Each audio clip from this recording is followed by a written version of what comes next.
अस्सलाम वालेकुम defence lovers friends, Ukraine की मौजूदा सूरत हाल को लेकर बहुत से दिफाई तजियाकारों और दोस्त ममालिक के जहनों में ये सवाल है कि यूक्रेन जंग की वजह से तुर्की और यूक्रेन के डिफेंस प्रोजेक्ट्स का क्या बनेगा। खास तौर पर तुर्की यूक्रेन से अपने अटक 2 हैवी गनशिप हेलीकॉप्टर और अकिंजी ड्रोन के लिए इंजन हासिल कर रहा है, जबकि अनमैन्ड कॉम्बैट एयरक्राफ्ट से मुतालिक इंजन भी यूक्रेन के ताउन से तैयार किया जाना है। इस पर आपके साथ तजिया शेयर किया जाएगा। So let's start.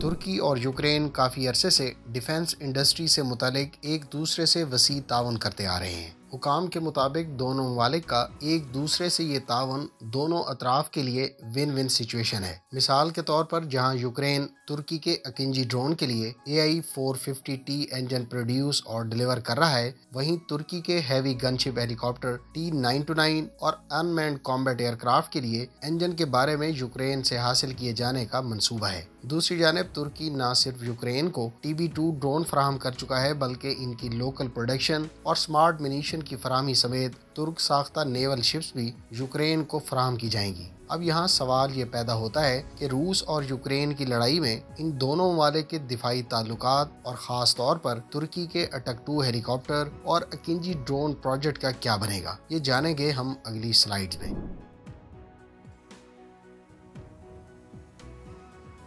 तुर्क सदर के तर्जुमान ने ब्लूमबर्ग को फरवरी के अवाइल में दिए गए इंटरव्यू में कहा था कि दोनों ममालिक के दरमियान दिफाई ताउन जारी रहेगा, जबकि दोनों में दिफाई ताउन का हदफ रूस नहीं है। लेकिन यहाँ इस वक्त सबसे अहम मसला ये है कि यूक्रेन पर रूस की जानिब से हमला कर दिया गया है और सूरत हाल फरवरी के अवाइल वाली नहीं रही, जब सिर्फ धमकियों और खदशात पर बात हो रही थी।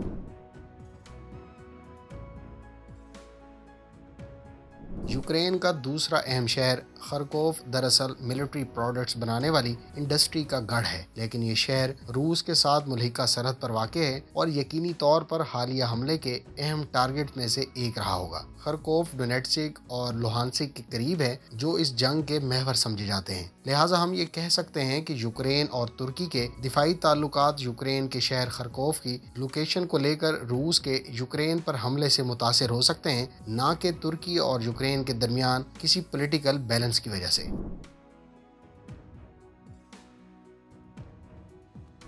तुर्क एरोस्पेस इंडस्ट्रीज के हेलीकॉप्टर्स प्रोजेक्ट के डिप्टी जनरल मैनेजर ने एक पाकिस्तानी टीवी चैनल को दिए गए हालिया इंटरव्यू में कहा है कि तुर्की यूक्रेन के ताउन से T-929 के लिए इंजन तुर्की में प्रोड्यूस करेगा। इसी तरह से बेकर डिफेंस एग्जीक्यूटिव्स ने इससे पहले कहा था कि अकिंजी ड्रोन के लिए इंजन पहले ही यूक्रेन की तरफ से तुर्की को सप्लाई किए जा चुके हैं। दूसरी जानिब यूक्रेनियन साख्ता MS-500 टर्बोप्रॉप और AI-25LT टर्बोफैन इंजन के साथ साथ AI-322F टर्बोफैन इंजन, जो कि अनमैन्ड कॉम्बैट एयरक्राफ्ट और अकिंजी ड्रोन के लिए प्रोड्यूस किए जाने हैं, वो तुर्की में तैयार किए जाने का मंसूबा है, क्योंकि तुर्की और यूक्रेन के दरमियान ब्लैक सी शील्ड नामी कंपनी का क़याम अगस्त 2019 में तुर्की में अमल में लाया गया था। इसमें तुर्क कंपनी बेकर का शेयर 51% और यूक्रेनियन कंपनी और यूक्रेन की वजारत दिफा का शेयर 49% है। इसी कंपनी ने ये इंजन तुर्की में तैयार करने हैं, जबकि इंटेलेक्चुअल प्रॉपर्टी राइट्स भी तुर्की के पास होंगे। लिहाजा यूक्रेन की मदद से तुर्की में इन हेलीकॉप्टर्स और ड्रोन्स के लिए इंजन की तैयारी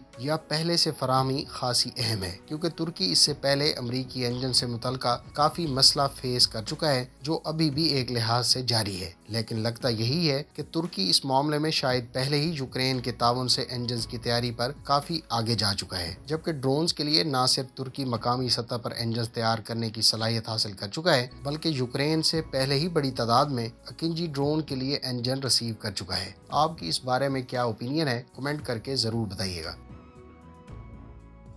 उम्मीद है इस वीडियो से आपकी मालूमात में इजाफा होगा। मिलते हैं नेक्स्ट वीडियो के साथ। अपनी दुआ में याद रखिएगा। अल्लाह हाफिज़। पाकिस्तान जिंदाबाद।